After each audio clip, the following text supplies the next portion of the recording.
Hello. So, anyways, hello guys, welcome back, and today we're gonna be talking about Hollow's Heart. Yeah, I'm really sorry for like the few days of not making any videos because at the time I had to deal with IPS, which is just preparations for my board exam.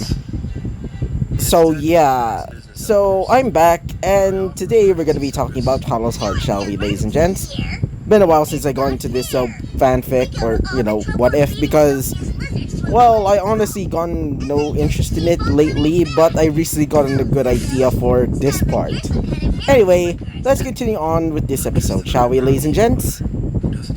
Let's say we go back to the Lich, and you two, please don't send me to God, please.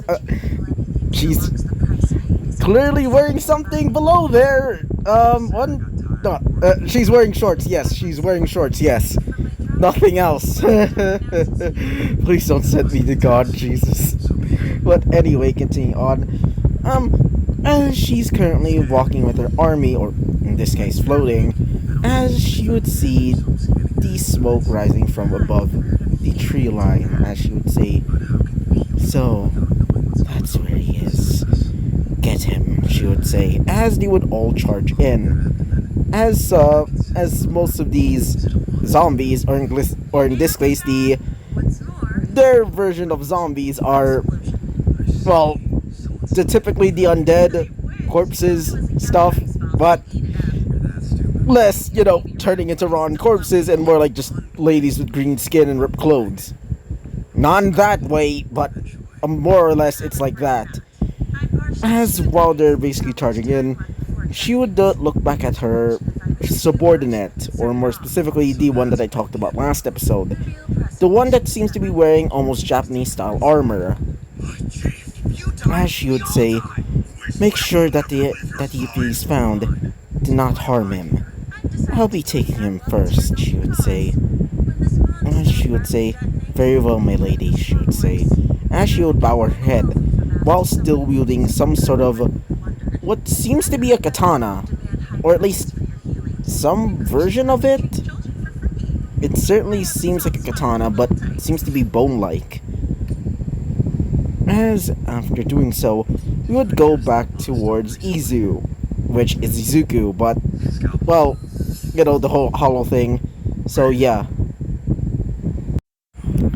As we continue on with Izu, and both Hera and, Yoruni, which are, Hera's the Chimera if you've forgotten, and the High Orc is that of Yoruni.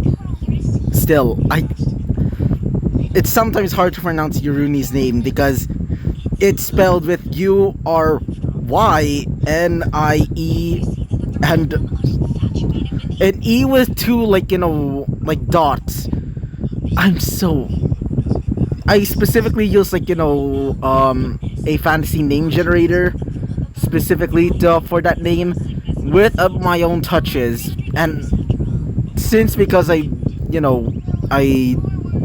rarely did this, fanfic for a while, or at this point, really in a while. So I sometimes forget, how to say their names. So, yeah. Anyway, as Izuku would be eating, he would say, "Tastes weird," he would say. As one of them, specifically Hera, would say, "Wait, Izu, are you okay? Do you not like the food?" As he would say, "Well, I rarely even eaten anything human. In fact, I mostly ate spiritual spiritual energy. So it makes sense that I don't really gotten to the taste of it yet. Though it is palatable," he would say. As Hera would be happy, as Yoruni would say, "So, you still like it?" As he would say, "It's palatable. Doesn't mean that I like it. Now, you people, what you call yourselves, you still need sleep?" As they would say, "Oh, yeah. They would both say at the same time, as he would say, "Very well, I will take the first charge then." I'll be looking out. You'll be sleeping. As after saying so, they would start to both go to the tent. As before they can go into the tent, they would hear something. As for Izu, he would notice it instantly as he would grab onto his... Wait for a second, I need to blow my nose. As he would grab onto his Sanpokto, El Diablo. As after doing so, he would think to himself, what is that noise, he would say. As he would see it, several, well, zombies. Not the zombies from what we typically see, but the ones from, you know, that. Oh god. But more or less, several of them would be there as they would be eyeing Izu specifically, as they would have lust-filled gazes towards him. I wonder why. As some of them seem to be wanting to... I'm not gonna say it. Nope, never mind. But more or less, they want his pickup. As one specific person would arrive, being that of their leader. As the Lich would arrive, as you could say. So, you're the one with the strange energy. I'll be taking you as my test subject now. Take him, she would say, as her army of undead and some of the soldiers from the order that were still basically tied up were basically yelling, which, by the way, means, get out of there! Still thinking that he's human, quote unquote. As after seeing this, Izu would just say,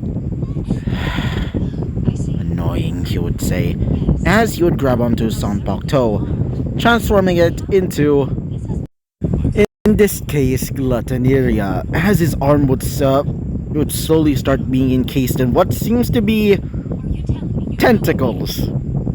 Not those kinds, but, you know, the eating kind. Oh god, that even sounds worse.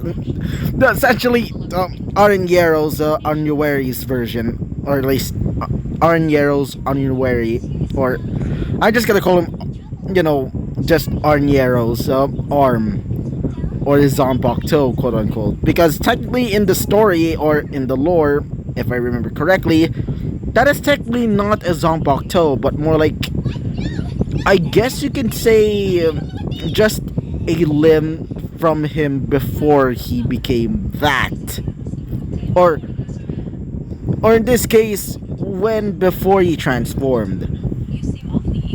As when he brings out Glotoneria, everybody would just be surprised, including the knights, as they would say, "What the?" Or in this case, as he would say, "Truly annoying." And because there's so many of you, I guess I can't really restrain myself this time.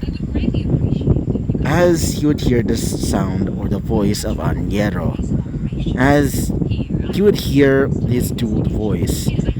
Now, let us show them the power of gluttony, our greed. As saying this, he would just start to activate his resurrection, as he would say, now, as he would slowly start leading back, as the tentacles, or at least his, you know, so-called Sanpokto, would start to slowly encase him, as you'd say, devour them. Glotoneria! As after saying these words, he would start to explode with the purple energy. As the light would slowly subside, revealing this. As doing so, he would gain this form. Unlike Anyero's more, I guess you'd say, octopus-like form, his is more, I guess you could say the original form before he became more humanoid. As he gains a second head, being that of Anyero's. Because in this form, he can actually manifest. Because, well, the reason why is because of the whole, like, you know, two-headed thing. And because I got the inspiration from a certain, like, series. I think it was called A Wrong Car Encyclopedia. Yeah, that one. From like Bleach's, like, end credits. Which, by the way, freaking hilarious. Especially with the skit of like, I'm Yar, I'm Onion. I meant, like, like them splitting their names from like Aren and Niero. And then they say at the same time, hey, it's not just two of our names combined. It's just one name. They say it like they say. It's absolutely freaking hilarious to me. But more or less, it's basically that. As of doing so, his used to be Zanpakuto, quote unquote, would become a grotesque arm, as Arniero being that of the second head that resembles, well, not really human anymore because, the top part of his face is now just covered by a skull. As he would say, come on, let's devour them. As Izu would say, just incapacitate them. They don't even have enough power. In fact, they're honestly just worth my... Actually, it's more like they're worth nothing to me. In fact, they don't even have enough power for me to think that they're even useful for me to be used. As after saying these words, he would activate a new ability, being that of... As he activates his new ability, Glotoneria Fuego, which takes the form of the arm, or at least, the arm that's basically on fire and resembles what seems to be, well, I guess you could say, like, the quote-unquote, like, Zanpakuto, as he would start to create flames made of, I guess you could say, spiritual energy, and a bit of spiritual pressure, as he would start to eat away at everything that it touches, almost similar to that of the, I guess you could say, the Anomarasu, but less destructive. As doing so, it would start ripping apart everything that comes across it. As some of the, zombies would slowly start to run away, instantly because of the heat. As the Lich would just be pissed off, as she would say, what is that power? You're certainly quite a great test subject. But I think it's my turn, she would say. As after saying that, she would start to activate something. As she would create little, I guess you could say, magic circles made out of the mana, I guess you could say. As it would create sharpened mana-based blades, as you would start rushing towards them, or at least Izuku specifically. As when it does, it slowly starts being absorbed by him. Doing so, he would say, do you really think that you can do that? It's thanks to my Glotoneria. It allows me to absorb anything that it touches, and as while doing so, he would start using Glotoneria Fuego, or at least on his, Zanpakuto covered arm, as he would slowly start creating the same blades, but in the color of the flames itself, as he would say, and even copy them. He would start to smile, as he would start slamming it towards them. Well, not hurting them too much, but it does impale them, hurting them a little bit. Wait for a second. As she saw the attack, she would say, that's currently quite interesting, she would say. The ability to combine, well, not really combine, but to essentially absorb my magic and copy it. It's amazing, she would say. As after saying that, he would say, thank you. But for now, get out of my way! As after saying that, he would activate another ability, being that of some of the Zanpakutos, or in this case the other, hollow-like abilities that he gotten from other hollows. As he would start shooting off blasts everywhere, trying to deter them from getting near him, as he would say, don't you dare get near me!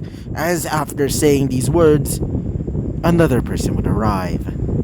And so we'll be ending off this episode right off here, ladies and gents. So yeah, bye bye.